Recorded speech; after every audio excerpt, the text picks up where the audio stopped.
Bismillahirrahmanirrahim. Wassalatu wassalamu ala Sayyidina Muhammad wa ala alihi wa sahbihi wa sallam tasliman kathira. In the name of God, the merciful, the compassionate, prayers and peace be upon all of our prophets.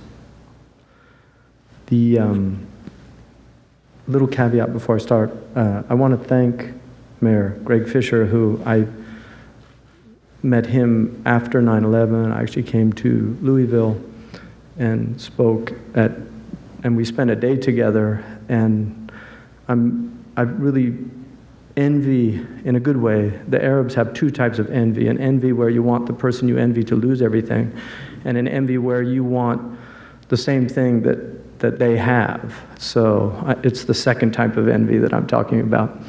They actually have two different words for the meaning, but I envy the city of Louisville that it has a mayor like Greg Fisher who's committed to compassion and reintroducing compassion as an idea, a political idea. A lot of people might be familiar with Aristotle's theory of stasis and the reason why revolutions happen, and we're living in revolutionary times, places like the Middle East, Crimea, other places. The reason revolutions happen, according to Aristotle, is that philia breaks down, love breaks down in a society, and people lose the compassion for the other. And this is one of the reasons why Philadelphia, which was the original capital of the United States, is the city of philia. It's the city of brotherly love.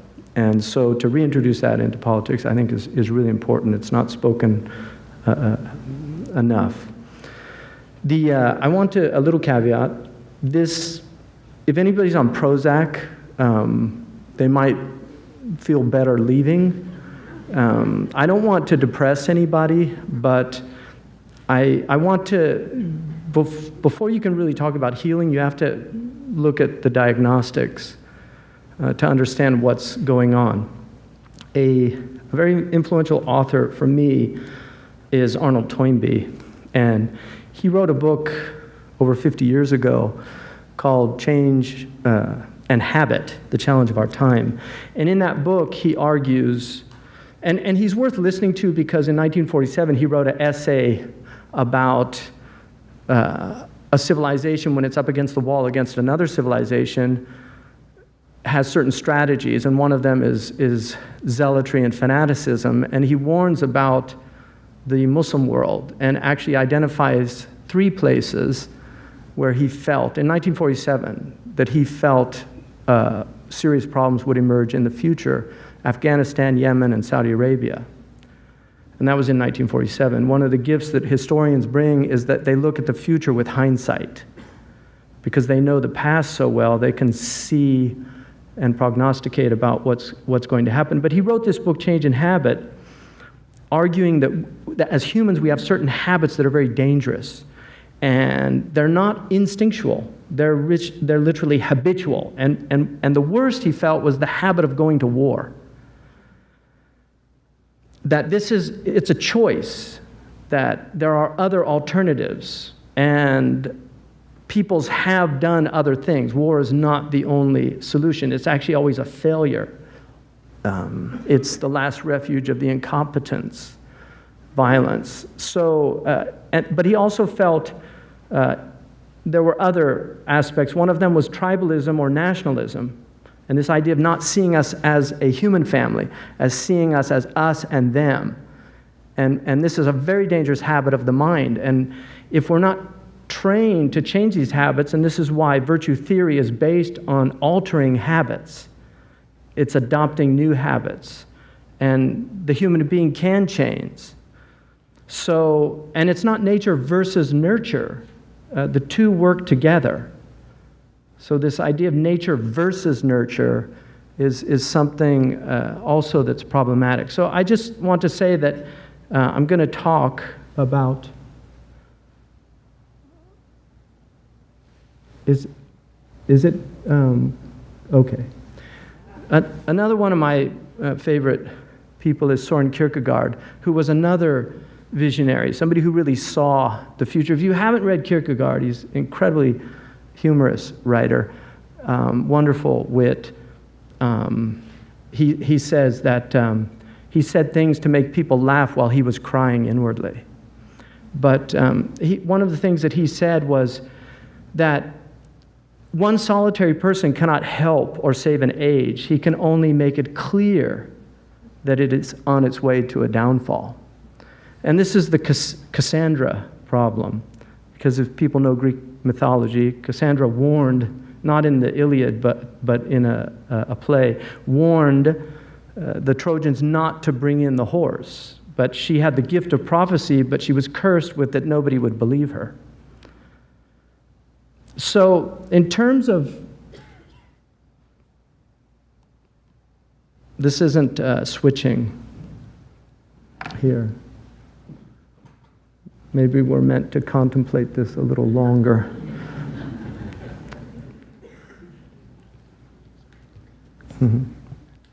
Yeah, technology is such a... Yeah, okay, now we're okay, thanks. So, the purpose of human existence, I'm going to speak from my tradition. This is the Festival of Face. So I want to speak from my tradition, but I think this could be shared by many peoples. There's a verse in the Quran that tells us that one of the reasons why we were created was for the cultivation of the earth. That the verse says that it was God who brought you into the being from the earth and settled you therein to cultivate it. Sta'marakum fiha. So imara is cultivation, and it indicates a lot of different things that humans do. And this is why anybody who's involved in cultivation of the earth in a positive way is fulfilling a divine purpose, whether they believe in the divine or not. That they are fulfilling a divine purpose. And this is often lost on religious peoples that are working from a provincial tradition and not recognizing that everybody is here for a reason. The second is the purpose is actually to worship, to adore the Creator, and this is obviously from the Abrahamic traditions, that I only created unseen beings and human beings to worship me. And then finally, stewardship. The idea of being caretakers of what we've been given. This is called the Khalifa. And the Khalifa is one who stands in place. And the Quran tells us that God said, I'm placing in the earth a steward. And a steward is one who acts on the behalf of another. And so this is divine stewardship. And then David, we're told in the Jewish tradition, that David, we have made you a steward over the land, judge fairly between people, do not follow your desires. There's a really important point about this, because stewardship is corrupted by following desires, and lest they divert you from this divine plan. And so the question is, how are we doing as stewards of the earth, if this is really one of the reasons why we're here? So just to look maybe at some of the signs. I trained in the medical profession, and we always take vital signs, and we also assess orientation. So you ask somebody what, I was working at the time when we didn't have a president. There was that little interregnum period where we didn't know who was president. Was it Bush or Kerry? So we couldn't really ask them who's president. But you ask a patient who's president, you ask them, where are you? Who are you? So you orient them to time and place, so you can see, do they know? One of the verses in the Quran says that corruption, and the word is fasad, has appeared on land and on sea because of what people have earned by their acts, to make them taste some of what they have done, that they might turn back.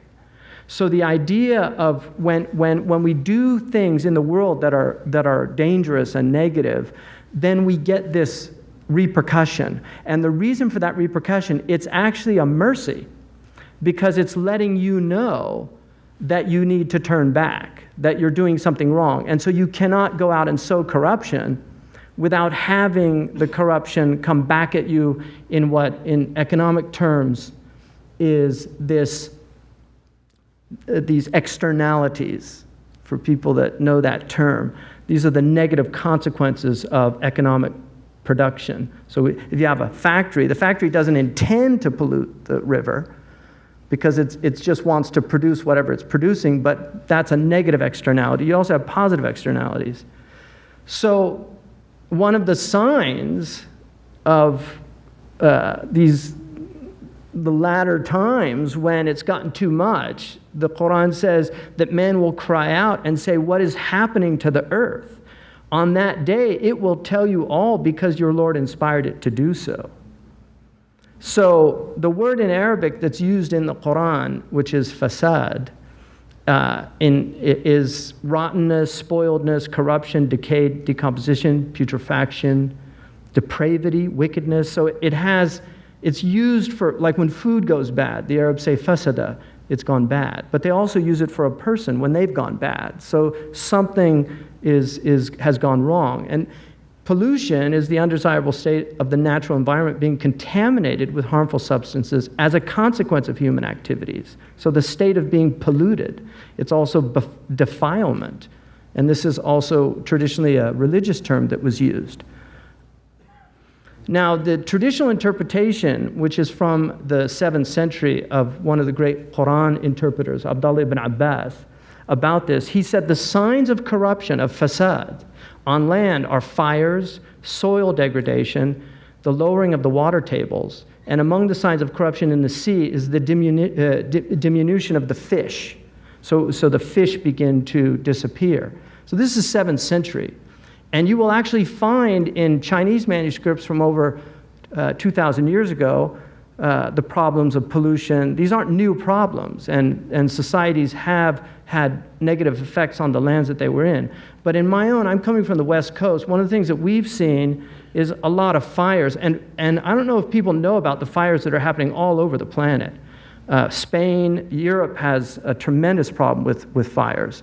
But we see a lot of fires, and you can see the increase that's happened over time here, just from 1980 to 1989 to 2000, 2010, and we lose firefighters, people go in. One of the reasons is because of the climate change that's happening, so it's increasing this risk. And then wildfires are projected to burn more land as temperatures continue to rise. So you can see the projected increase here on the west coast of, on the west side of our country. Another aspect is the air pollution, and it's extraordinary how many people suffer around the globe from air pollution. Mexico City has a huge problem with asthma. We have actually high mortality rates in major cities because of the pollution. We're actually finding also a lot of contamination in our bodies. So this is a major problem. This is China, where a lot of people are forced to wear masks because the pollution gets so bad. And then another aspect here is soil degradation, which a lot of people are unaware of this. I think people here, I mean, I'm obviously speaking to a lot of people that are aware of these things, but a lot of people are not aware of the real crises that we're seeing in soil degradation. Soil is a very thin layer. It takes millennia to produce topsoil, and it can be lost very easily. And I mean, obviously, we have hydroponics. We have other ways of growing plants. Plants actually don't need soil to grow. And hydroponics, they began studying hydroponics in the 17th century. But it would be an immense loss to our species because we have incredible problems with water as well. And this is another aspect of the desertification, which I saw firsthand in the Sahara. I lived in the Sahara Desert, and I saw firsthand literally the encroachment of the Sahara Desert. It's pretty overwhelming to see it, to see whole cities engulfed in sand. So overall, this is what we're seeing, and this is what our scientists are telling us. We don't need apocalyptic prophets now to talk about these things. We have our scientists telling these, and it's an important reminder that the earth is not just for human beings. One of the verses in the Quran is that it's God who spread out the earth for all living creatures. It literally says lil anam, and the anam it literally means all those that sleep. So it's all sleeping creatures. It's a place where you should feel safe and secure. It's a place of repose. You can't sleep unless you feel safe or secure. And many of the animals are suffering. And I've mentioned this before, but one of the intriguing things to me about endangered species is it's not the cockroaches that are going extinct. It's not the rats or the mice. They're actually thriving. But what's going extinct are these animals that historically, in many traditional cultures, they use them as names for their children. They're the animals that embody noble spirits, the eagles, the lions, the tigers, the wolves. One of the real tragic aspects, I don't know, people might know about the doctrine of signatures, but there's a traditional belief in medicine that things that look like things are good for them. For instance, in the Arab tradition, cashews are very good for memory, according to the Arabs. If you look at a cashew, it looks almost like a hypothalamus, which is where memory is located in the brain. So if something looks like something, if you cut a carrot, you can see an eye in the carrot. So carrots are considered good for eyes. Well, there's an Asian belief that the rhinoceros, you can use your imagination, is good for people that are would otherwise use Viagra. And so, unfortunately, the rhinoceros, an extraordinary animal, is literally being wiped out because of this desire for people to use this aphrodisiac. Virginia Gray Henry published a wonderful book, which was written in the 10th century, about the animals having a lawsuit against humanity. So they actually come to court and demand that the human be taken to task for wreaking so much havoc in the natural world. It's worth reading. But then we move from the land to the sea. And I could talk, there's a lot of other things happening, and many of you are aware of that. You know about the mountaintops in Kentucky and many, many other things. But I don't want to, I just want to give an overview here. But the oceans also, amazing what we're seeing in the oceans. The Gulf of Mexico, the repercussions of that are just overwhelming. The people that are suffering to this day, there's a lot of immune diseases that have occurred. A lot of people really suffering, and the BP cleanup is far from over. I mean, the effects of that are massive on the planet. So oil is another major problem. And then this is obviously, again, the animals just really suffer when it comes to this. So, and then burning off a lot of the oil, which is also another real source of pollution. It's interesting that right now,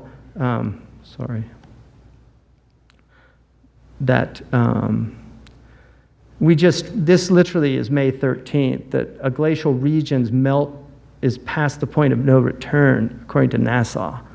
So these things are happening like right now, and our scientists are confirming these things, and it's overwhelming for people. It's very difficult to process these things. When I first read that 90% of the fish were gone, I thought that was it just seemed so crazy. And I sat next to a man on an airplane who happened to be a marine biologist, and we started talking. I asked him about that. I said, listen, I read this in The Guardian. Is this true? He said, well, it's between 85 and 95%. So we kind of took a middle number in there. And I said, well, what do you think about that? He said, keeps me up at night. One of the things, and this is really important about the acidification, so I want you to just see, is this going to work for me? Okay, so I'm not getting the actual video, because this had video. I guess they didn't hook up the video for it. Anyway, the ocean acidification, which is a result of the pollution, we have acid rain, our oceans are becoming more and more acidic, which is very interesting, and I'm going to get to that why. Our emissions of carbon dioxide are causing our climate to change. And too much CO2 in the atmosphere will also alter the very chemistry of our oceans. When carbon dioxide dissolves into seawater, it forms an acid. Just a small rise in the acidity of seawater, combined with climate change, may leave coral reefs, the most biodiverse habitats in the ocean, struggling to survive. But that's just touching the surface. By the end of the century, acidification could leave some types of plankton unable to form their shells. And plankton is at the foundation of nearly all marine ecosystems. If key species of these tiny organisms are lost, everything else that depends on them for food could also start to disappear. Carbon dioxide pollution threatens to change life in our oceans out of all recognition within the span of a single human lifetime. Environmental officials in California say there's been another highly troubling report about what's going on in the Pacific. The scientists call it the sea star wasting syndrome. That's the technical name, but something is killing the starfish, and they don't know why. They've been dying in record numbers on the West Coast, including parts of Washington State, all along the coast down to California. Our report tonight from NBC's Miguel Almaguer. In the waters off Monterey Bay, an urgent expedition is underway. This is the hunt for a killer. It's happened so rapidly that some species are just missing. Marine biologist Pete Raimondi is searching for clues to an epidemic named starfish wasting disease, infecting waters from Alaska to Southern California, causing millions of starfish like this one to fall apart and melt away. Our group is looking to try to map the timing of the onset of the disease and locations of the disease up and down the coast so it will help us point to causes. The die-off has decimated the starfish population in this cove. So later he asked him, is this the canary in the coal mine? And he said it very well could be. We'll get back to the jellyfish, which are very interesting, but here's just some numbers. People don't know, but a bluefish tuna, when it's fully formed, is worth literally tens of thousands of dollars on the sushi market. And so these fishermen go out looking for, they don't find them anymore, these giant ones, because the overfishing is so immense that they're not allowing the fish to actually reach their full maturity. So what's happening, what's interesting is that it's creating an ideal environment for jellyfish. They're the only ones that are thriving right now in the ocean. The big fish stocks fall 90% since 1950, according to the National Geographic. So, the jellyfish are thriving, which is really fascinating. I read this book, Stung, and it was a really devastating book written by, she's the foremost expert on jellyfish. And jellyfish are fascinating. They're toxic. What I find interesting is the ocean in traditional cosmology is consciousness, which is why Robert Frost has a wonderful poem about why we look out at the ocean. The land varies more, but we still want to look out at the ocean. And we can't look out far and we can't look in deep, but that doesn't prevent us from looking at the ocean. The ocean is, in cosmology, it's consciousness. And the fact that all these great fish are dying off, the whales and the dolphins, but the jellyfish, this spineless, brainless predator, all it does is consume. It's just a spineless, brainless consumer. And that to me is just such an amazing statement about human consciousness. And are the jellyfish taking over our minds, our consciousness? Are we becoming human jellyfish? And believe it or not, all over they're having jellyfish warnings because they're really thriving. And the woman who wrote that book, Stung, says it's way past. This was a wake-up call a long time ago. And they literally have shut down aircraft carriers because there's so many jellyfish pods out there. So now, what are the roots of this crisis? At the heart of it is the modern doctrine of the consumer. Now, what's interesting to me is that the consumer in Old English meant the devil. He was called the consumer because he consumed the souls of people. And consumption was a name for the wasting disease in the 19th century. It's what killed people slowly. And so this whole idea of I shop, therefore I am, shop until you drop, the one with the most toys at the end wins. This idea of just shopping, this was actually done to us.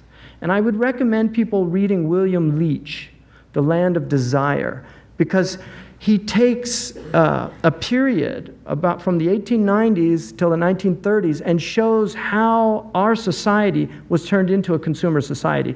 It was conscious. It was done because they could produce a large number of goods and they wanted people to buy those goods. So we have to understand that this was something that was done to us, that people were not always consumers, that I've lived in cultures where they recycle everything because it's just simply, that's what they do.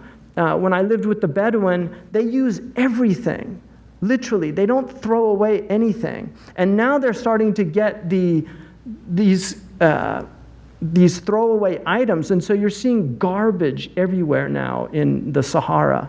Just plastics. In fact, Mauritania, and I'm proud to say this because I'm an honorary consul of Mauritania, but Mauritania outlawed plastic bags. It's a 1-year prison sentence to use plastic bags. And the reason that they did that is because so many of the goats, the livestock that they depend on, were dying, and they didn't know why until they found out they were eating the plastic bags out in the desert, and they were getting these intestinal diseases and dying from intestinal obstruction. And so the government outlawed the use of plastics.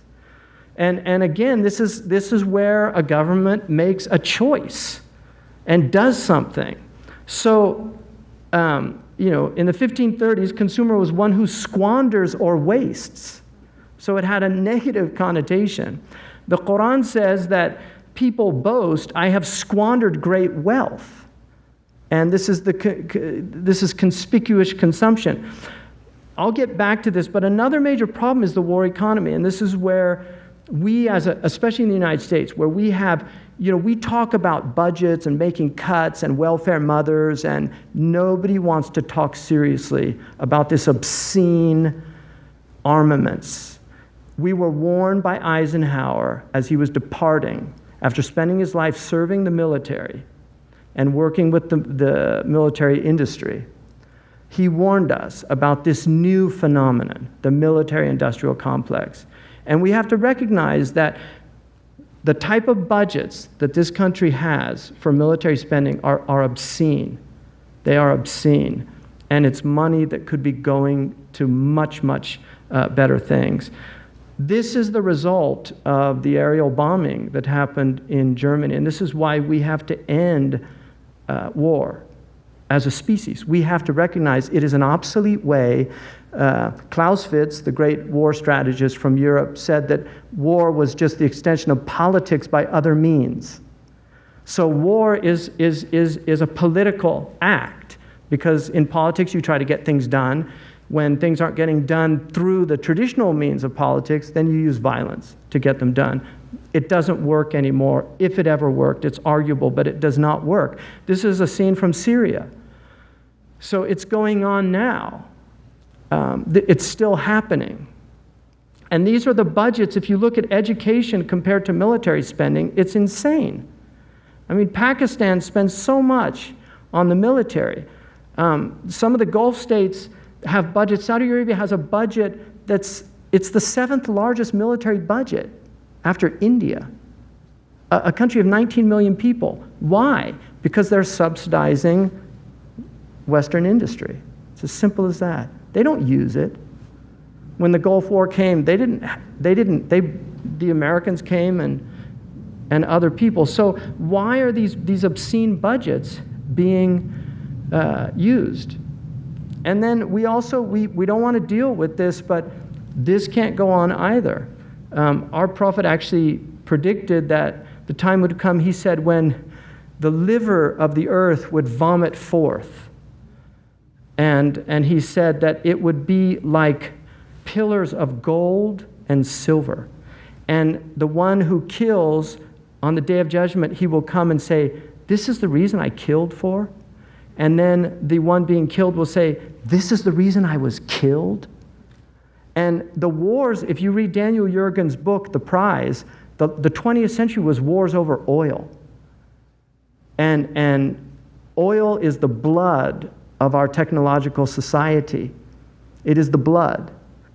and it's more precious than human blood for a lot of people.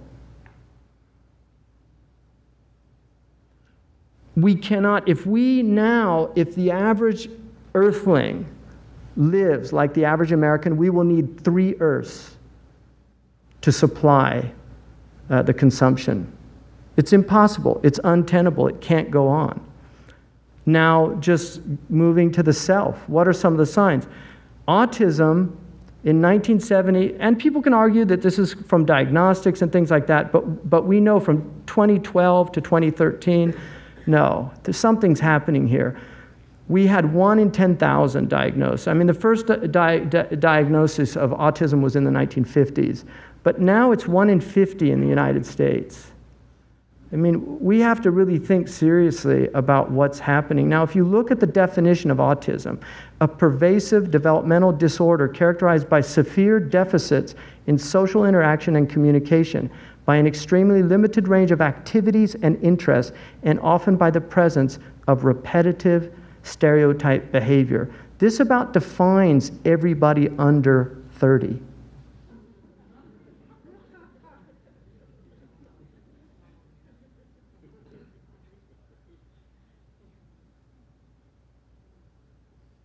I mean, we have to really think about what's happening to our young people that are growing up with this technology.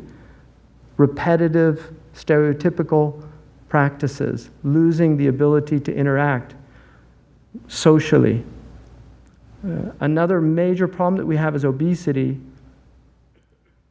The Quran, and this is in all our traditions because gluttony is one of the deadly sins, but it reminds people, eat and drink but not to excess.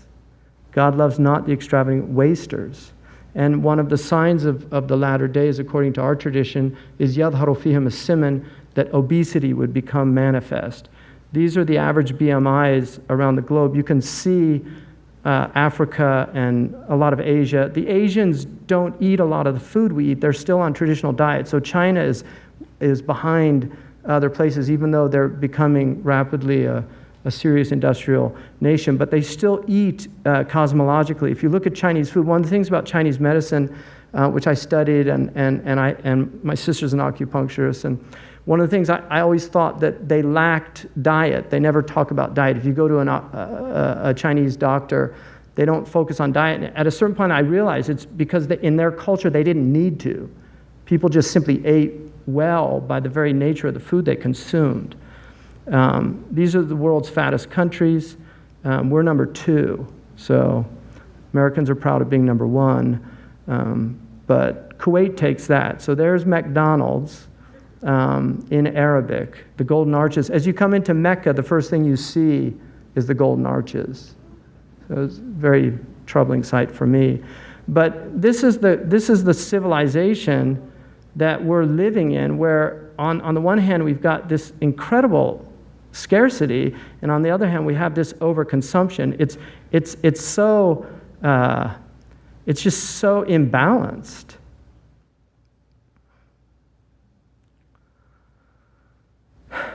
And there's a tradition that we have from our Prophet that a believer will not go to bed satiated knowing his neighbor is hungry. And that's any neighbor of any faith.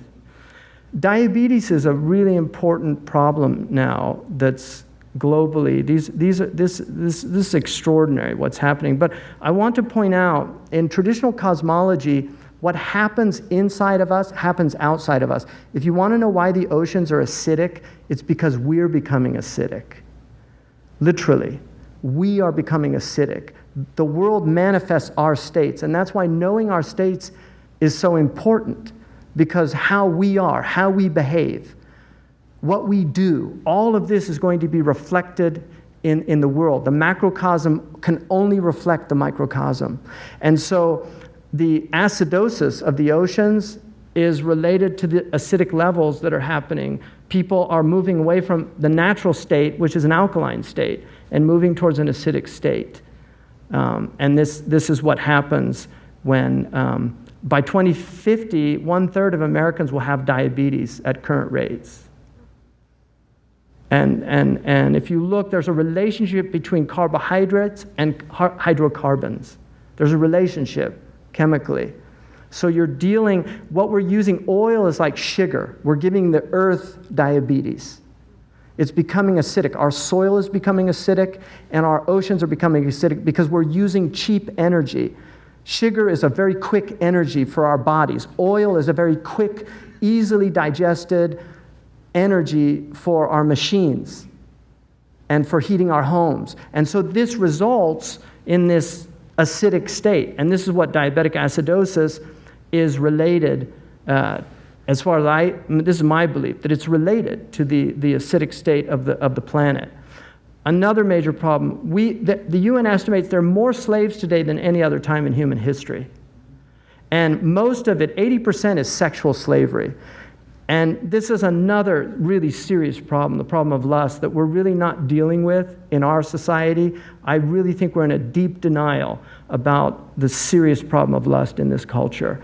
And one of the most important thermometers for it is pornography. The size of the industry now is 57 billion worldwide. It's a massive industry. These are sound numbers, people. These are not exaggerated numbers. These are taken from at one of our top universities. 12 billion in the US. Porn revenue is larger than all combined revenues of all professional football, baseball, and basketball franchises. US porn revenue exceeds the combined revenues of ABC, CBS, and NBC. If you look at the websites, 4.2 million, 12% of total websites now.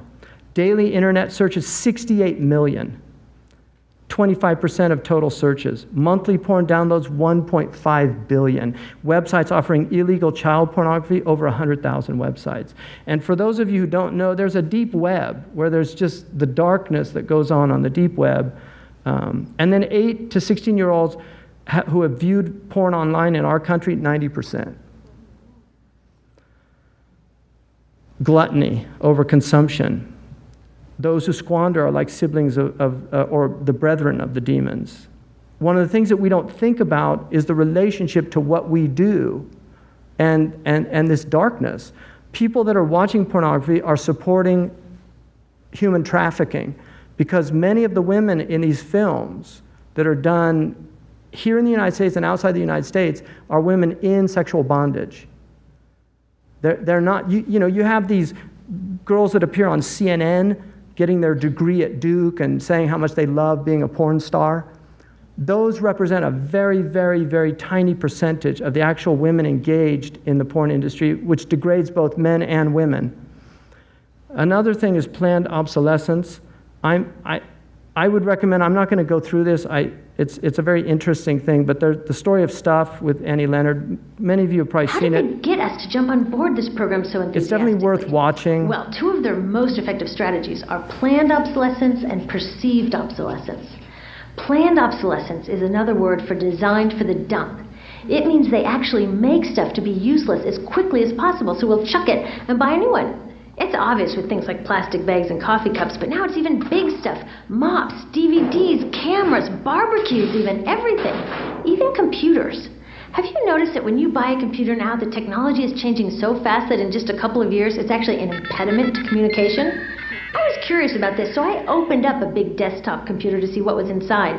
And I found out that the piece that changes each year is just a tiny little piece in the corner. But you can't just change that one piece because each new version is a different shape. So you gotta chuck the whole thing and buy a new one.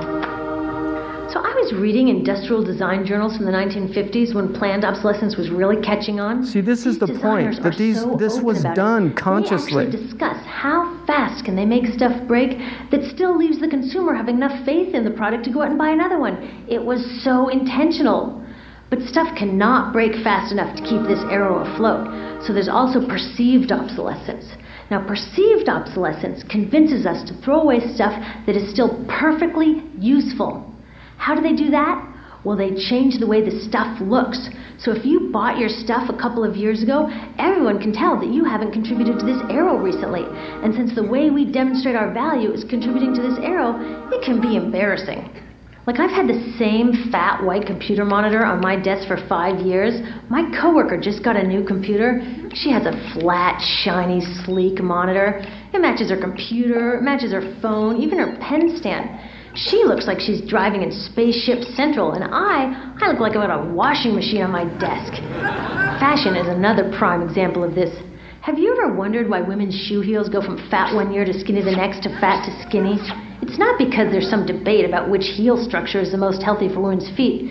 It's because wearing fat heels in a skinny heel year shows everybody that you haven't contributed to that era as recently, so you're not as valuable as that person in skinny heels next to you, or more likely in some ad.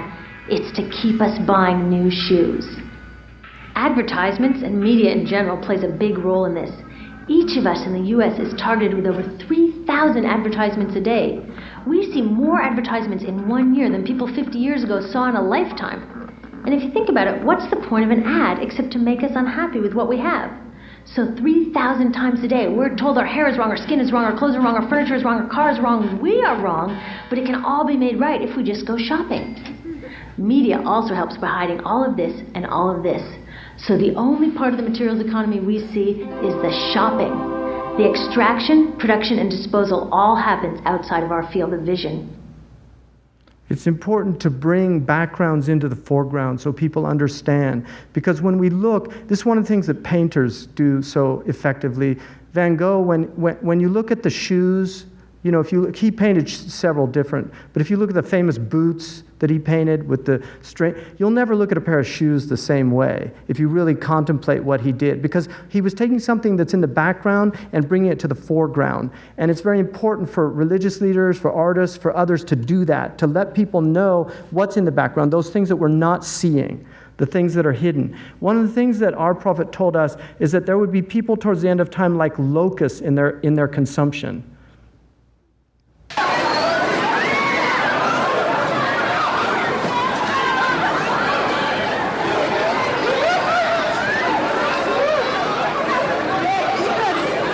Every year we have martyrs to consumption. There are people that die on these buying sprees. Every year this happens in this country. People literally die because they're trampled to death because of these things. But another aspect that we don't think about is just garbage production. And the fact, one of the professors that was at my university, he taught environmental studies. He had zero garbage production in his home, and he used to take his students to his home to show what he did. In other words, people can actually live reducing their garbage to a great extent, but everything is packaged. Totally unnecessary packaging, and this leads to these landfills. It's beyond belief what's happening, and again, who suffers? The animals. They eat this stuff. When everybody lets off those helium balloons go to the ocean, they eventually go down, and turtles swallow them. They get the obstruction. So these simple things that people are doing without thinking. And now we have the Great Pacific Garbage Patch, which is bigger than the size of Texas. It's a huge, massive swell of garbage in the middle of the Pacific Ocean that, because of the tides and currents, it all tends to go to this one area. Now,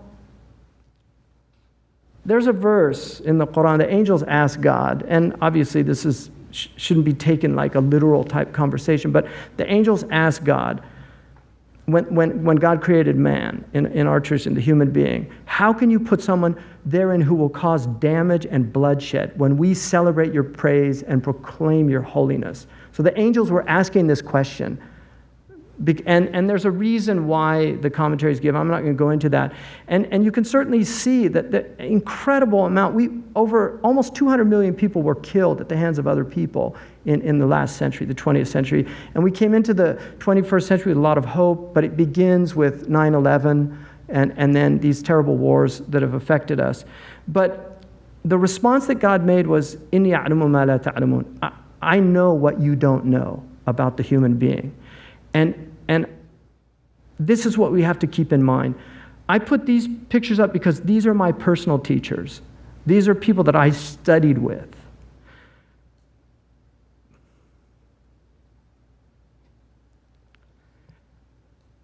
And there's a verse in the Quran that says that we elevate those who do not want to sow corruption in the earth. or to be elevated. And this is what we have to remember as a species, that we have people in this world that remind us of who we really are.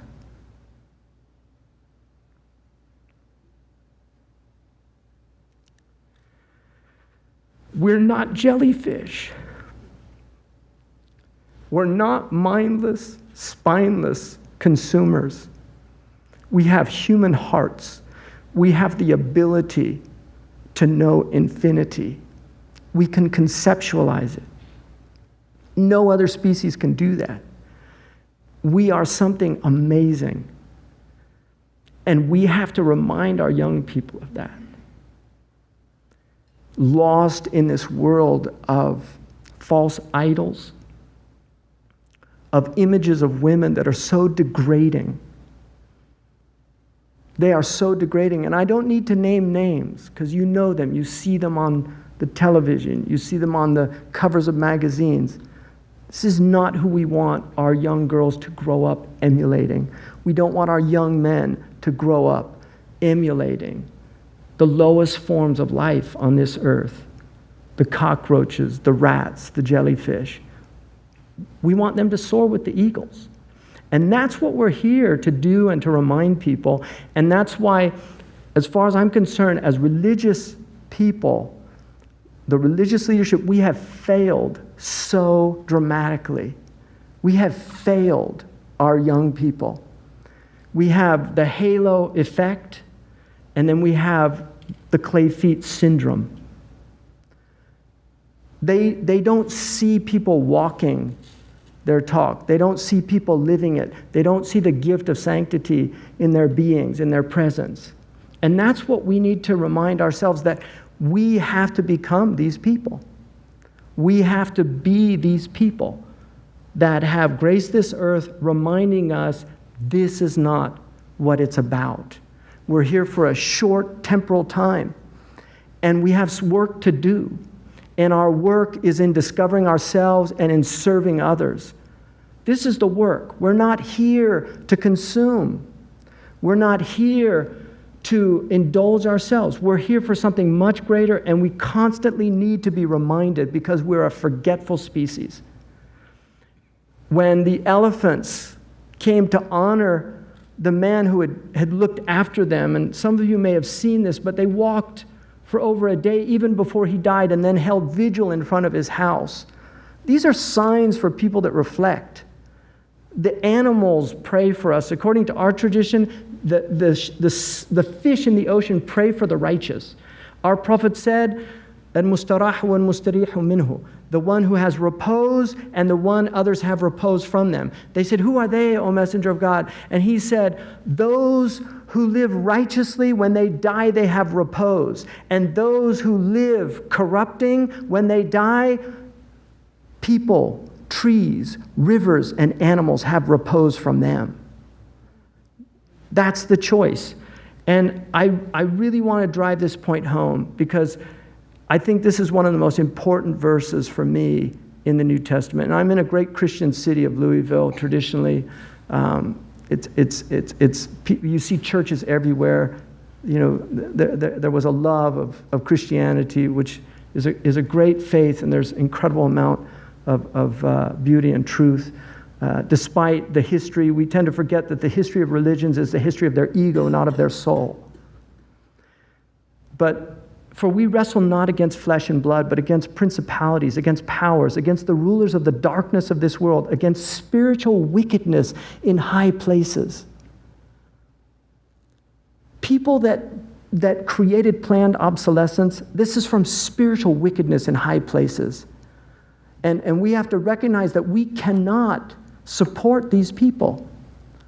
That there are people out there that are actively engaged in harming this world. They're doing it because they're complete slaves of their own desires. And you cannot be a steward if you're filled with your own egoistic desires. You can't. And that's why one of the things that we have to remember, the Catholics divided the sins into the hot sins and the cold sins. And we tend to forget, the hot sins are easy to recognize: gluttony, wrath, and lust. And Dorothy Sayers reminded us that when a society loses its spiritual center, sex is always the spiritual outlet.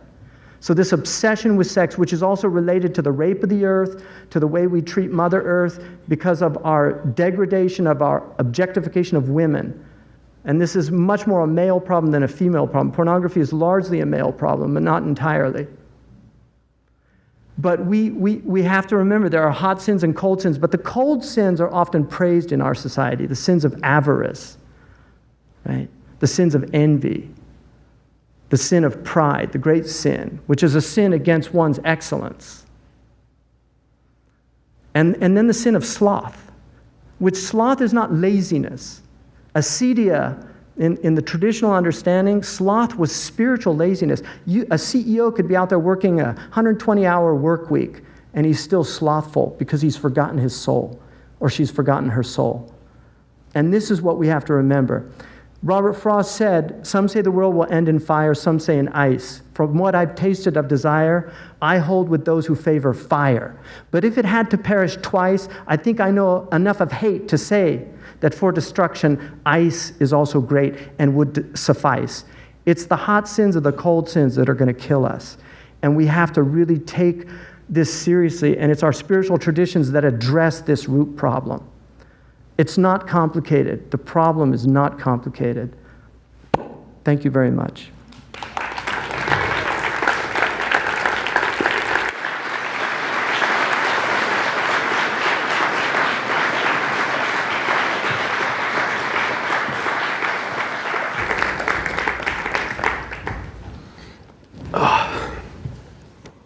That was really remarkable.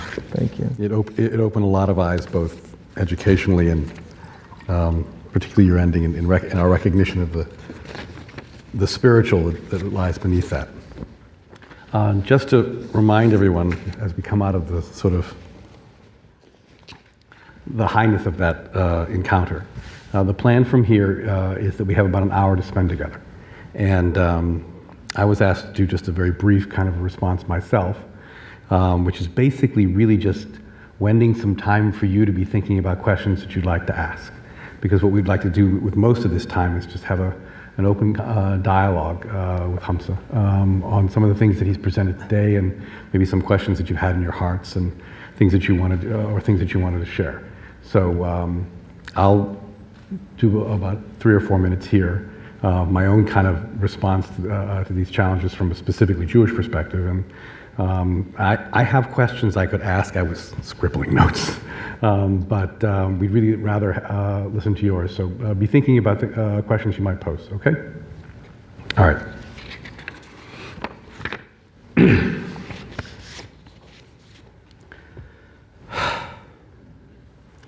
There's an illusion. It's a grand illusion that's been perpetrated upon us, that we have perpetrated upon ourselves. It's an illusion that we are somehow separate from the earth, that we are somehow separate from ourselves. We are all Adam, one human family, and we are all part of Adamah. We're all part of the earth. What makes us think that there's a barrier somewhere between my feet and the wooden floor upon which they sit, between the floor and the foundation upon which it sits, between the earth and the stone which holds it all and us firmly here in place? Where does a tree end and the roots begin? Where do the roots merely become tendrils, and the tendrils become one with the earth, which nourishes and sustains the tree, which nourishes and sustains us? What makes us think that there's a difference between the air we breathe and the one who breathes it? Breathe in. Breathe out. The air enters us. It fills our lungs, it enriches our blood, and it gives us life. We breathe it forth and we return it to its source, as trees and plants breathe in our breath, enriched and sustained by our souls, which have been added to this breath of life. What makes us think that there's a difference between Shaykh Hamza Yusuf and myself and yourself? A difference between all the children of Adam, all the children of God, all of us precious parts of this earth, Adamah, which we must all share. We are one, you and I. We are one, all of us here in this room. We are all the children of one Creator who has placed us here to help build a world that is one, as God is one. And there's an illusion that stands side by side with the first, that in order to be one, we must all be the same, that to be different from one another makes us somehow other.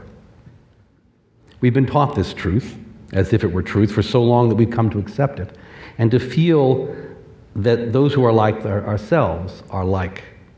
And we've come to fear those who, upon the surface of their likeness, seem unlike us.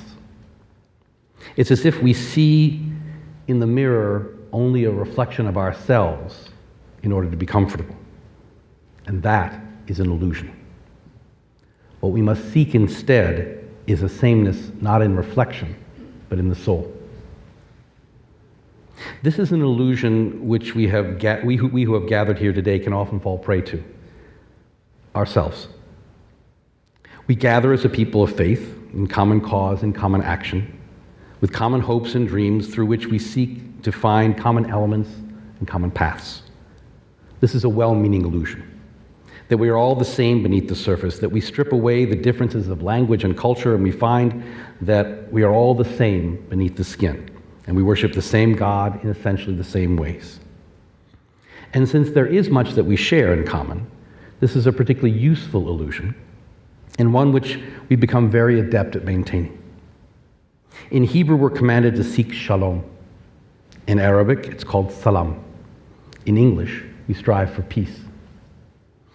As Jews, we seek to heal the brokenness of our world through acts of tzedakah.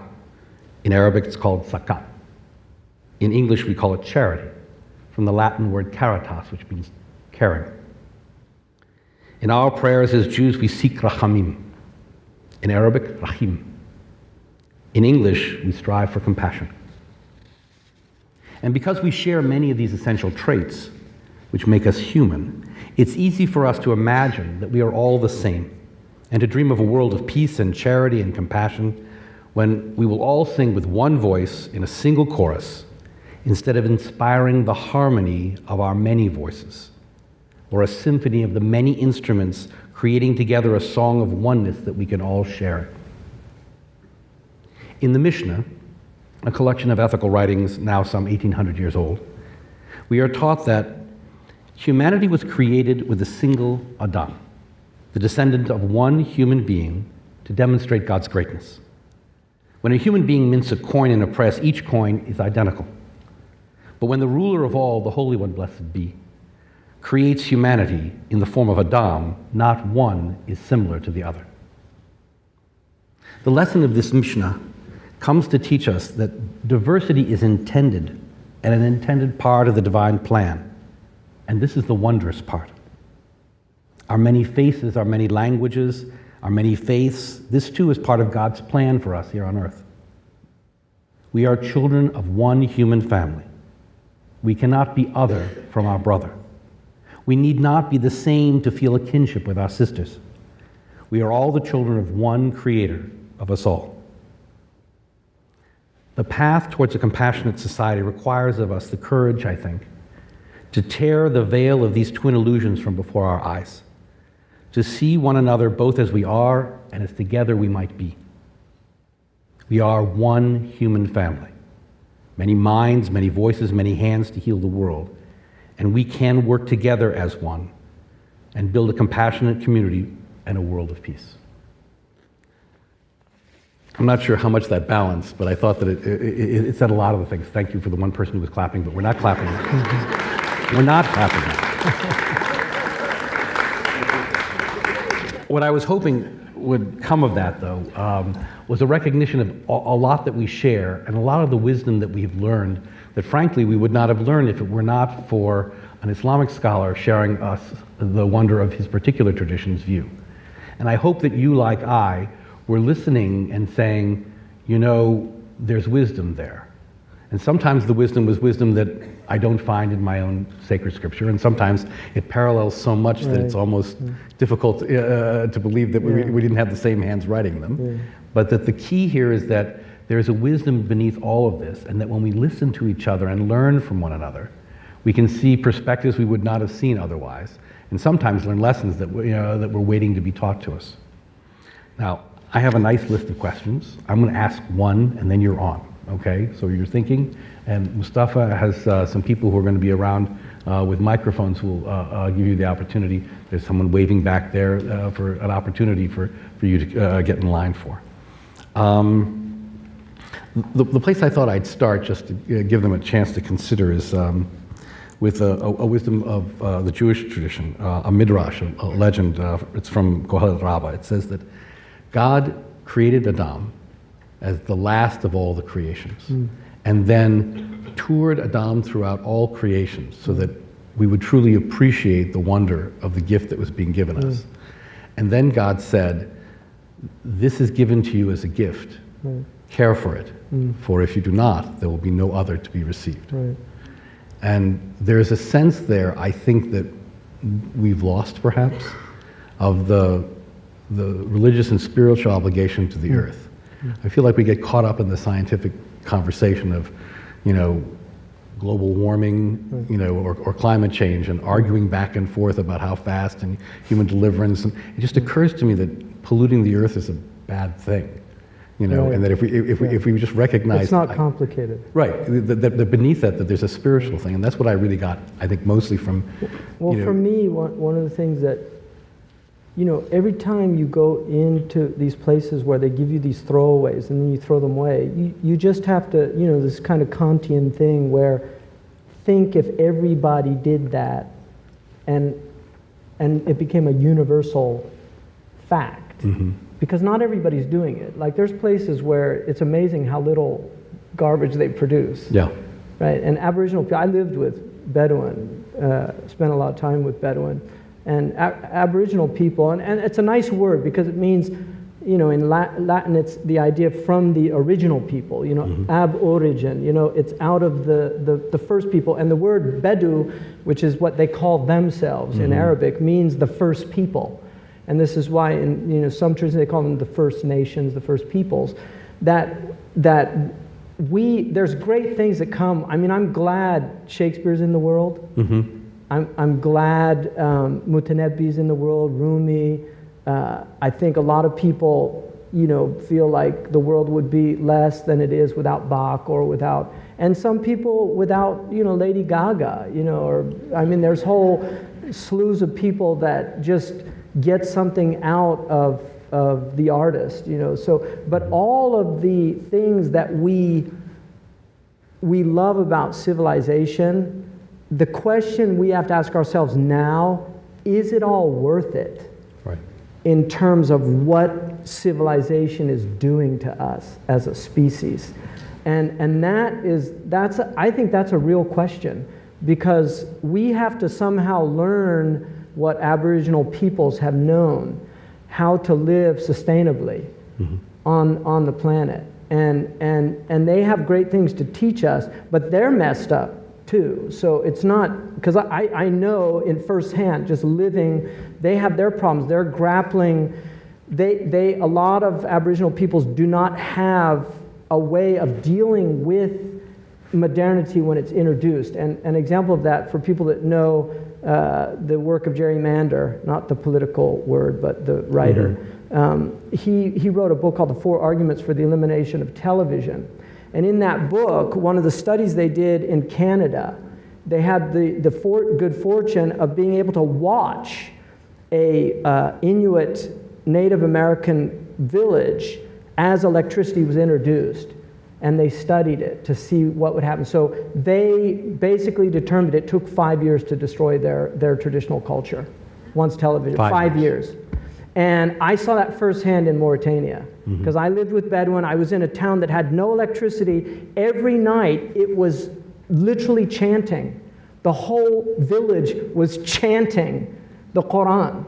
It was like bees buzzing, and it was one of the most extraordinary things. And then you had the sky. See, I think one of the reasons why we've lost our spirituality is because of artificial light. And it's interesting we call it artificial light, because if you look up at the sky in the Sahara Desert, and I've been reduced to tears on many nights, just look, the heavens declare your glory. I've been in the Sinai. I know. It's breathtaking. It's breathtaking, and there's a reason why those guys fled to the desert, you know, because if you want to be close to the heavens, that's as close as you're going to get.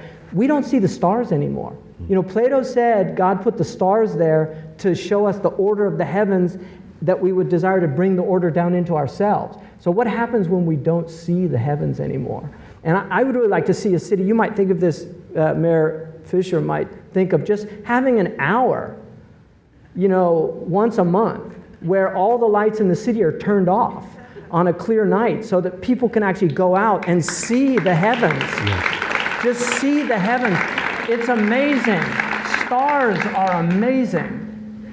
I'm the chair of the planetarium, which, if you think about it for a second, is a sad reality, which is that in cities we've built places where you can see the stars because we project them. But at least then, and they do it geocentrically. Nobody points that out, that when you're in a planetarium, they don't have you revolving around the heavens. They have the heavens revolving around you. It's the ultimate ego So they have experience. to do a Ptolemaic planetarium. But please visit us at the planetarium so you'll know what to look for in the sky. Okay, do we have some questions waiting? Shaykh Hamza, my question is about spirituality and food. And the Quran talks a lot about eating what's halal, but that's usually coupled with the word tayyib. So, halal being what's legal, and maybe can you comment on what you feel tayyib would sort of mean in our current sort of culture? And then also, what do you feel is the spiritual effect of consuming artificial foods like high fructose corn syrup and you know, all these sort of processed things that are added to foods and packaged, you know, what's the spiritual effect of eating artificial food, and how, you know, can you sort of comment on the idea of tayyib? Just to use another tradition, in some traditional Buddhism, the chef in the monastery had to be enlightened. Like, they didn't let just anybody into the kitchen. And in the Islamic tradition, there's a whole tradition about food preparation and the intention of the cook. And so that my teachers, the people that cooked, always made the intention that the food was a healing. One of the things that's really interesting in our culture, you know, when you go to, they don't teach grammar anymore, so people use transitive verbs as intransitive verbs. But when you go to a restaurant, they say enjoy, right? Enjoy is, you know, I mean, I guess you could make it intransitive, but you usually enjoy something. But here it means the food, so, but they just say enjoy. You know, in traditional cultures, they never would say something like that. They would say like salud, you know, with health. In the Arabic culture, they say bis-sahha wal-afiyah, with health and well-being, which reminds us of the purpose of the food. It's not to enjoy. Enjoyment is part of it. I mean, it's wonderful that food is so enjoyable, but that's not the reason why you're actually eating it. That's why the glutton eats. But somebody who's serious about maintaining their health, they eat for health. And you know, we're literally digging our graves with our teeth. I mean, in our culture, we are literally killing ourselves with the food we eat. And so, you know, I would say that all traditional peoples ate with just a knowledge of what food was about. And this is why the kisharat tradition, you know, the halal tradition, that you have to, there's a whole, you know, Native Americans took permission in many of their traditions. They took permission from the animal in the Islamic tradition, the Jewish tradition. There is actual, you have to do it in a way, you know, in our tradition, you're not allowed to kill an animal in front of another animal. And if you look, I mean, it's arguable that it's unethical to eat meat today, unless you're on a farm where you're you know. And there was an interesting article about a man who decided for 1 year, I didn't see the film, but he did a documentary where he only ate what he killed for 1 year. And when he would buy the sheep, one of the sheep farmers told him, he said, I think I'm going to call that, Zeke. And he said, no, don't name them because you'll get attached to them. But he chose to name them. What he said was the thing that struck him most was the gratitude he felt to the animal when he ate it. And in our tradition, there's a belief that the animal wants to be energy for good deeds.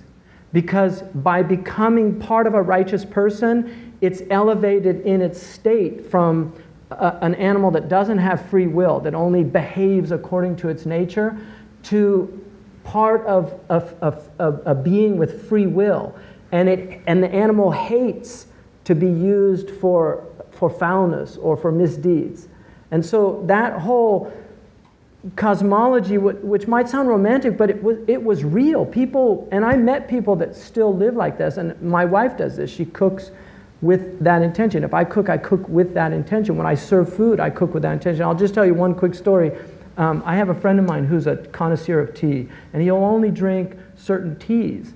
And in England, PG Tips is like the worst tea. And he went to a friend of mine's house, and I know both of them. And it was tea time, and the English take this very seriously. And so he only had PG Tips in the house. And so he said, God, he's going to know this is horrible tea. So he goes in and he told me that he made a prayer over the tea. And he said, oh God, make this delightful for my friend. And he went in and he poured the tea and he told me that he drank and he said, that's the best cup of tea I think I've ever had. And, there's a reality to these things. We don't realize just the power of intention. Niyya in Arabic, which means intention, also means seed. It's the seed of the thing, why you do so. And so many of us do things without intention. There's no intentionality. And intention, I know in our tradition, intention is everything. Why you're doing something. And constantly asking yourself, why am I doing this? To check our intentions. I disavow that we're not going to clap thing. I want to. That applause was also for the question. That was a good question. Because, at least, I don't want to deflect too much, but from a Jewish tradition, this is something we struggle with a great deal. Because the laws of kashrut were written, 1,000 years ago and more. And they were designed to be more humane and to make the exact connections that you're talking about. And the world in which we live has advanced to the point that one needs a variance from the USDA because it's not as advanced, and we lost something in that. There was a speaker who came just a couple of years ago. His name was Rabbi Arthur Waskow, and he's sort of the front of something we call the eco-kashrut movement. And Arthur's perspective is, if you're saying a blessing over wine that was made with grapes, that was sprayed with pesticides, that made the people who made them ill, it's not holy. And if you take organic wine that's been, that's been made in the purest way and pour it into a styrofoam cup, it's not kosher. And what he means by that is that the word used to mean something. Right. It meant fit.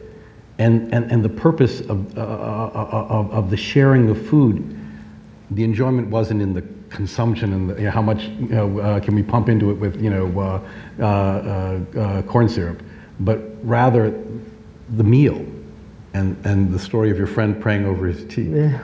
That was what it was intended to be. Yeah.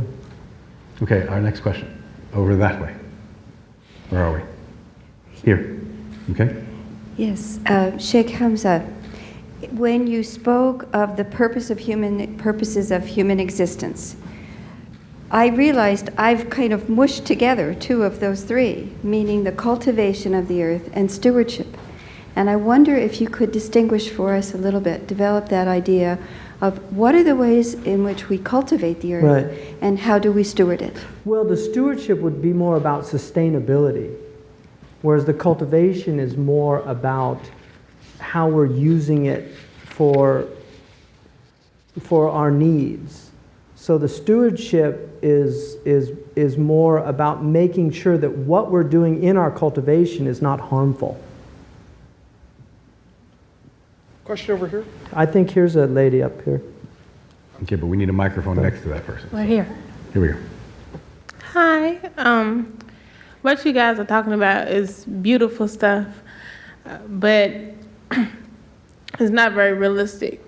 Like, I can't see myself finding a person to buy a goat from so that I can harvest the goat and show gratitude to the goat after I kill it and eat it and all that. I don't know who to buy a goat from, and I don't know. Yeah, no, and I wasn't suggesting that. I know, and I don't know where to buy affordable organic food from, because I went to the Whole Food store the other day and spent $30 on nothing. Yeah. And no, and this is one of the big finding it, throughout the community is a real challenge. So I want to know. You're bringing up a really excellent point. I want to know how. This is a really excellent point. It's the incredible discrepancy we have between much of like the fair trade movement, which I feel is a lot of it is upper middle class luxury, the ability to assuage our own personal guilt and things like that. But that's not why I would promote it, because I think it's important to take positions about these things in terms of disenfranchised communities, underprivileged communities. The disparity, which I was highlighting in that picture of starving kids with these completely overweight kids. I mean, one of the problems that we have in this country is that processed food is incredibly cheap to buy. And the reason that, all processed food came out of war. The Americans in World War II margarine came from Napoleon. They needed butter for these troops. So we tend to forget that processed food is actually a direct result of war, because they needed to feed these armies as they were moving. And so in World War II, they learned how to do this stuff to a degree scientifically that they'd never achieved before. And they could keep long life, shelf life. And they realized, because this military-industrial complex, the same people that are supplying that during wartime are the people that are selling the food during peacetime. They realize that this is a great way. We don't have to worry about perishables, because nothing will perish. They lose a lot of money, except for because us. when you take, it's amazing how many. The reason it's so expensive at Whole Foods is because they lose a lot of that food.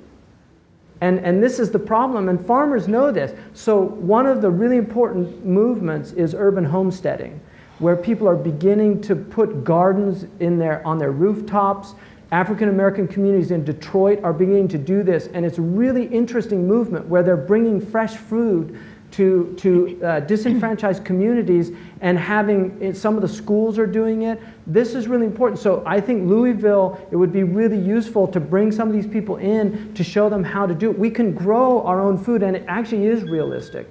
People can have gardens. In World War II, they had what were called victory gardens, where unlike these recent wars where they encourage you to go out and spend, they used to encourage you actually to save and recycle. World War II was a great era of recycling. People were recycling everything. And if you go to third world countries, people wear sandals made out of used tires, because it's a really good heel, a sole for the shoe. And so these are the things where we need to get creative in our communities, and not, so many of our communities in the inner cities, they can go and it's easier to get liquor than it is to get food.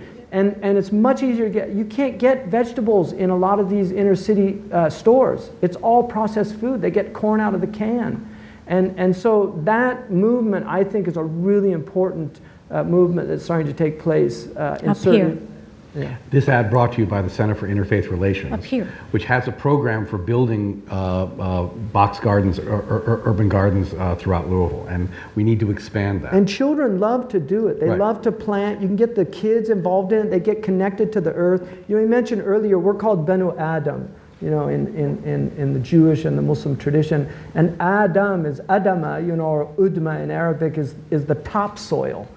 And in our tradition, the reason he was called Adam, and really it's the first Adam had the male, female, and then it splits into the two of Adam and Eve. So the first Adam The first creation was the human being, you know, which was, but the reason it's called topsoil is because we're told that Prophet Muhammad ﷺ said that God took white soil, black soil, brown soil, all the different colors of the topsoil in the world, and put them into Adam so that all these colors would be reflected in his creation from all the soils of the earth.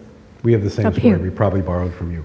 Well, you know, look, the Prophet Muhammad, you know, people say that Islam, a lot of it's just from Judaism, but the Prophet Muhammad, the Quran says, you didn't make this stuff up. You're not an innovator from the message. You're bringing the same message. So much of it is in Jewish tradition. We know that. And the Jewish tradition is part of our tradition. So, and there are many, I mean, all my tafsirs are filled with Midrash and you know, the Gomorrah story. It's all in the Islamic tradition. They never shied away from that. I mean, we had rabbis that became Muslim. There was interactions between rabbis and Muslim scholars, and so these are all. This is wisdom. It's just hikmah, you know, hukmat. Hukmah. Yeah.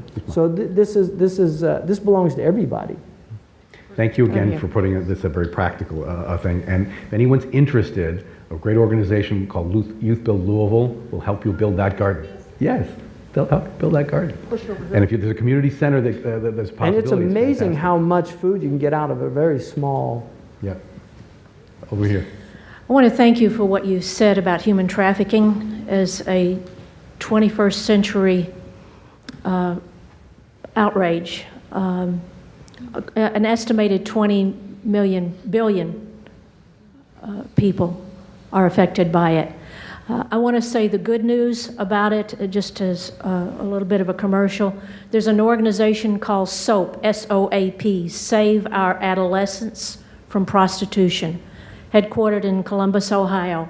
I am part of the group, and we go before large sporting events like the Super Bowl, NCAA, Kentucky Derby, World Equestrians, and we meet in hotels all over the place to provide literature, photos, and soap with an 800 number to go in every hotel room in Louisville, in Columbus, in New York, in LA, wherever. We did it, I participated twice in Louisville. We did it before the truck show in Louisville, and 90% of the hotels accepted the material. The good news is that it's working in lots of places. During the Super Bowl in New Jersey, 16 teenage girls were rescued because of soap, and 400 volunteers covered New York and New Jersey. In Indianapolis, the Super Bowl, 2 teenage girls were rescued. Multiply that over. In Detroit, the auto show girls rescued. Yeah. In Columbus, Ohio, the Arnold Schwarzenegger bodybuilding girls were rescued. To put that in perspective, the point is, there are groups working. We need more people involved. Well, there's a worldwide war against girls and women around the world. And also the reason why these are all events that involve large numbers of men, that's where they literally bring them in cars, and these are the places. And this is something that the Romans, for people that are familiar with the Colosseum, the prostitutes were always brought at the Colosseums, and people would get very excited and go down and abuse them. But I think we're doing such a poor job at educating our young men into honoring women. And that's something, I have 5 boys, and I constantly bring that home to them. Never dishonor a woman. That women, that they're gentle beings, they're easily seduced. And men know this about women, because women are trusting, and when a man tells her certain things, he has the keys to her heart very often, and too many wolves out there really prey on that knowledge. I mean, there's books out there of how to seduce women that are now bestsellers. Thank you very much. It's a little hard for me to see, but we have over here. So I see these slides and I hear these facts, and they're very disturbing, of course, and they should be. to my soul. And so my question is, what kind of daily practice can I do? I do things with my deeds. You know, I own a farm, and I am trying to help that part of the world. But in my a daily practice that you would suggest that could help, because I do believe in intentions being able to actually help these problems, but I'm up for suggestions. Well, first of all, you know, we have to honor our small farmers because, you know, I'm fortunate to be in Northern California where the slow food movement started, that we have local farmers markets that we can go to on a regular basis. So we get all our food from local growers. I would much rather support them than support, you know, even though, you know, Whole Foods has some pretty enlightened leadership there, but I would still rather support the local growers as much as possible. And I think that's something really important. So, you know, and people, you were talking earlier downstairs just about, you know, this loopy feeling about being connected to the land. But the truth is, farmers suffer immensely. The highest suicide rates in India are from the small farmers. They get them into these usurious debts. And we had, people remember the 80s crises, the highest rates of suicide were among small farmers. We're losing our small farmers. And agribusiness is taking over. And this is what I'm talking about, you know, these you know, the rulers of darkness of this world. You know, a lot of these people, and there's good people in that. I'm not in any way Manichaean. I don't, you know, there's good CEOs, there's decent people working, but these are soul-destroying institutions that we've set up.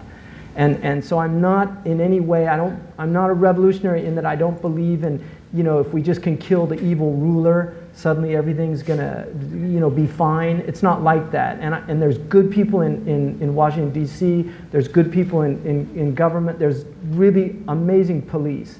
And then there's people that abuse these powers, you know, and some of them, you know, I mean, there are really dark demonic people that we have termed psychopaths, and about 1 out of 22 Americans is considered to be psychopathic, and there are functional psychopathic people, often in CEO positions, that don't have moral compassion. I mean, this is social science in our culture. I would recommend, there's several books on this. One of them is The Sociopath Next Door.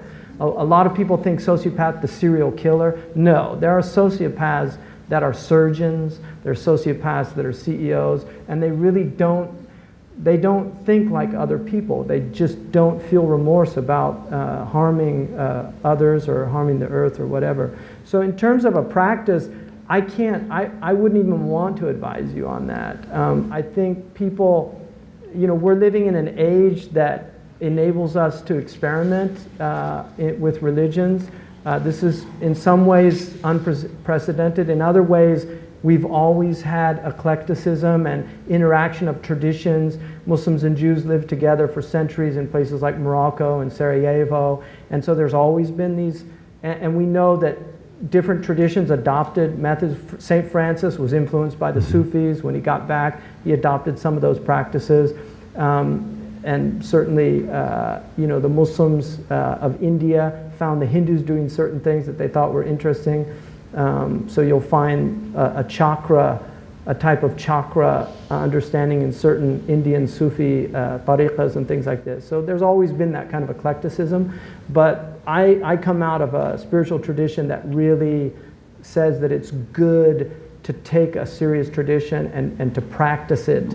And for me personally, there's certain things that I have to do every day. I think the only thing that I really incorporate outside of my own tradition is I've been practicing Qigong for some time now and derived a lot of benefit from it just physically because I was having a lot of energy problems. But I think we need to have time with ourselves alone where we can just disengage and turn off all these things. I have a friend of mine, he's an imam in Washington, D.C., who has a box in the front of his house, and when everybody comes in, they have to put the cell phones in the box, and they're not allowed to use any cell phones inside the house. And he's a Sudanese man, and I thought that was really an excellent practice. I think a lot of us need to disengage from the madness of these constantly being, texting and getting called. We don't have to answer the phone every time it rings. You really don't. Now you're really sounding revolutionary. Yeah. It's true. We have another question. Okay, before you do that though, I was going to do this as an ad anyway. My best suggestion would be to come tonight at 7 o'clock because from 7 to 9, Wendell Berry is going to be here with Gary Snyder and Jack Shoemaker. And Wendell is a phenomenal community resource for those of you who've had the opportunity. You know exactly what I'm saying. For those of you who may not, come tonight at 7. Wendell did, I'd say, the kind of intention that you're speaking of for my entire congregation when he came to speak.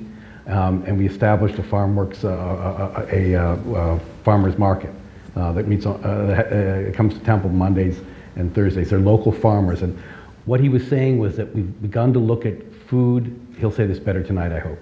But in a sentence, we come to look at food as a commodity. And we lose the nature of the relationship. You're feeding people, okay? That is a gift, okay? And when you receive the food from the people who grew it, you create something different than going to a market and buying it. You're recognizing that the people who you feed, and we're recognizing who feeds us. And we create in that community. And I think what you're doing is that intention, honestly.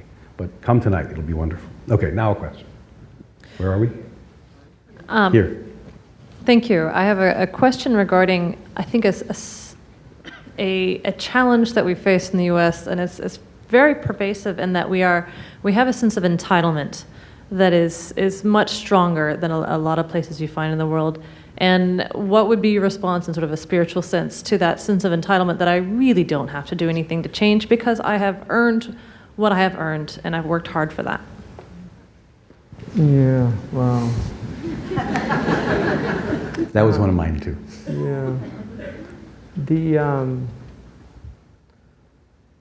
When you go to other places, like I was just in West Africa, I was in Senegal and in Mauritania, and I think it's really important for us to get our kids over to places to do work in other communities and places to see the reality. I'll give you an example. I had a friend of mine. I teach a course at a junior college nearby with a friend, and she was having trouble controlling this class because they were just, they're college kids behaving like high school kids. So I suggested that she bring in a friend of mine who was a leading member of one of the dominant African American gangs in LA, went to prison for murder, spent several years in prison, and he converted, transformed his life in prison. He came out, he's actually a teacher now. So I suggested that she bring him into the class, and she did, and she just said the transformation in these students was amazing with him telling his story. And I tell them, this junior college, if you were in Kabul in Afghanistan, this would be the Harvard of Afghanistan, and we have people in a lot of countries that literally commit suicide because their scores are too low to get into the colleges. So it's amazing the opportunities. If you look at, when people come here from places like African countries, the first thing they do is enroll in junior colleges. It's just so amazing for them to be able to get an education that doesn't cost very much. And so I think part of it is really trying to inculcate this early on. Narcissism was, I think it was designated in the 1970s in that famous book, The Culture of Narcissism. He saw something that nobody was seeing at the time, how narcissistic our culture was coming. I think the selfie is just such an indicative aspect of our civilization. This idea of just taking your own picture. I've never carried a camera. I've never taken pictures. I don't have any pictures of myself. I've been all over the world. I've been in the, I met the Pope, and had a picture with the Pope. And, I've just never had that urge to have these pictures. My wife, because some people send us things and she wants to put them up. I said, I don't want them on the wall. I don't want to do that. And I don't get that thing about pictures. For me, this is where I take my pictures. I try to be present with people and remember them as best I can. And I learned this from the Bedouin, because what really struck me about the Bedouin that I lived with is they were so present. And I would meet a Bedouin that I'd met 10 years before. He would remember what we talked about, the conversation we had. And they don't take pictures because they know. And so this whole obsession with images, the New York Times recently reported that the average American sees more images in one day than a 19th century English person saw in his entire lifetime. And these images are flooding our hearts. We're losing that space. The imageless space. One of the things when Trajan went into the holiest of holies, the thing that really disturbed him was there was nothing in there. And he wanted the Jews to explain, where's your idols? Where's your images? It's an empty place.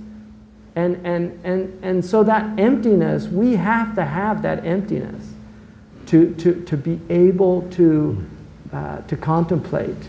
And I would recommend reading Neil Postman's incredible book, Amusing Ourselves to Death, and that second chapter about why the Decalogue would have prohibited images. Because he argues that if you want people to understand abstractions, you have to watch out for the images that you give them. And God wants us to know something, a concept that is so abstract. And this is why image-based cultures become debased very quickly. So I really think the images are harming us immensely.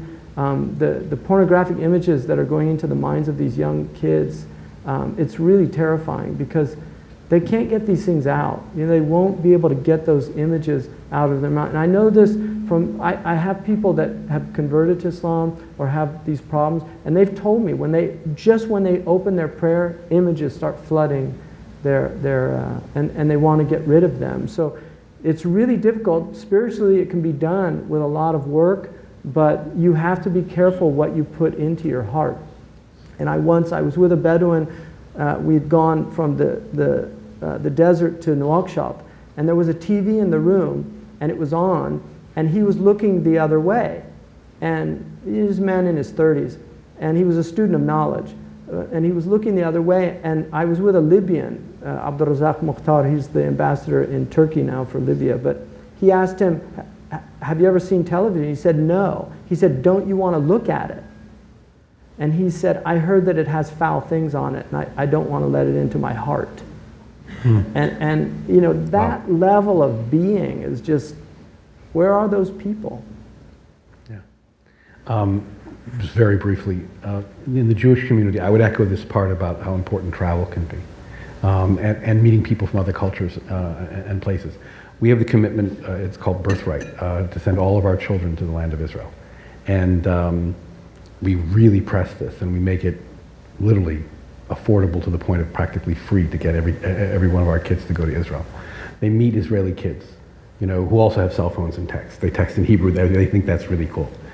But what they also find out is that these kids go into the army after high school, all of them, okay, and they serve their country. And these kids have an expectation that they probably aren't going to be able to go to college necessarily, because not everybody gets to go to college because there's just not enough slots. So you really have to work hard if you want to do that. And they'll grow up in a world where they're not going to be able to afford a home. And they'll be very lucky, but probably not to have a car. And and their sense of commitment to their country is something that's very different. And when these kids come and visit ours, there's this recognition of, you're not entitled. You earn things every day, and that the things that you choose to earn are the things that really matter. And they maybe are not those material things. Maybe they're things like respect. Maybe they're things like, a future and a family and things like that. Okay, I would like to continue with questions, but we need to stop now because we have some other things to finish, the first of which is the poetry. And do you have that? Yeah, I do. Okay, and you can perhaps explain. This was, there were several poems, and then they narrowed them down to 8. And then I was given the unfortunate task of determining which one should be given. Let me read the introduction to this, and then Okay, we sorry. can explain. This is a poetry of the sacred contest that the center put forward as part of this year's festival. The Poetry of the Sacred Contest is run annually through the Center for Interfaith Relations Institute for Contemplative Practice. Poetry can be thought as the language of the soul, and this contest encourages poets to awaken their reader to the meaningfulness and beauty of life. People entered this contest from 34 different states and 4 different countries. From these entries, a winning poem and 3 honorable mentions were chosen and received both monetary prizes and will soon be published in Parabola magazine in the winter issue of 2014. The poems were then judged by Hamza, which he hated having to do, and we've selected one which you will now read. So, just to preface this, they were all very interesting poems. This one was the one that hit me the most, just in terms of my talk and what I think the Festival of Faith is about. So it's called What Worship Is. It's by Red Hawk from Arizona. I don't think that apparently he doesn't have internet access, which I thought was great. But the other poems, the Pilgrimage to Mont Saint Victor was really, I really liked that. Prairie Hours and Hymn to Morning were the runners up, and they were all good. And the other ones were good too. They were more depressing. But this one I thought really captured something for me. What Worship Is by Red Hawk from Arizona. At dusk, Cousin John is driving home when a rabbit darts in front of his car and is thrown, tumbling and spinning, into the tall grass beyond the shoulder. Now here is where John emerges from the pack of ordinary, brutish humans and assumes a form we barely know. He stops the car, pulls off to see. What harm he has done. I don't know anyone else who would have stopped. He finds the rabbit broken and thrashing, not yet dead in the tall grass. Goes to his trunk for a hammer, returns, and finishes what chance started. Then, with the claw part, he digs a shallow hole and puts the body in, returns, drives home.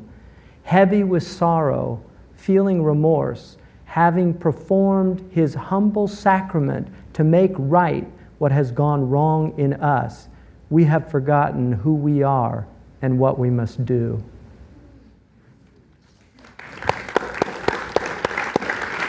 Thanks a lot. So just a few other sort of follow-up things. We'll be concluding now, but Hamza Yusuf will be in the foyer. We had a long conversation about the pronunciation of that word. There'll be a book signing there, as well as a reception with light food and drink.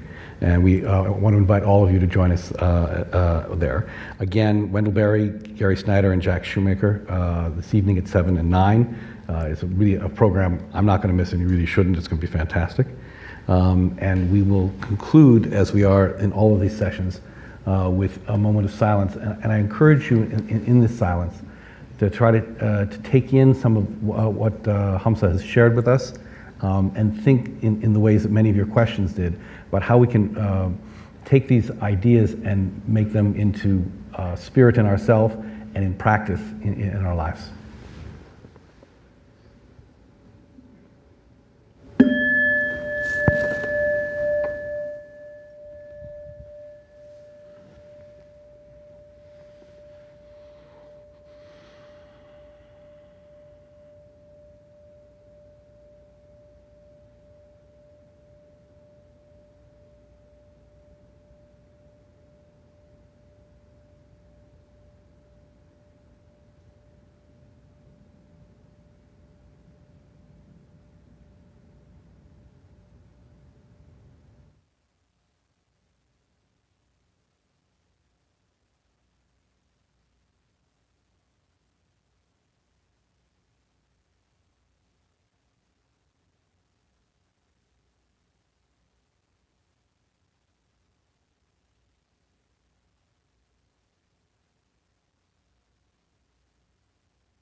Thank you for joining us. Thanks a lot. Appreciate it. Pleasure to listen to you.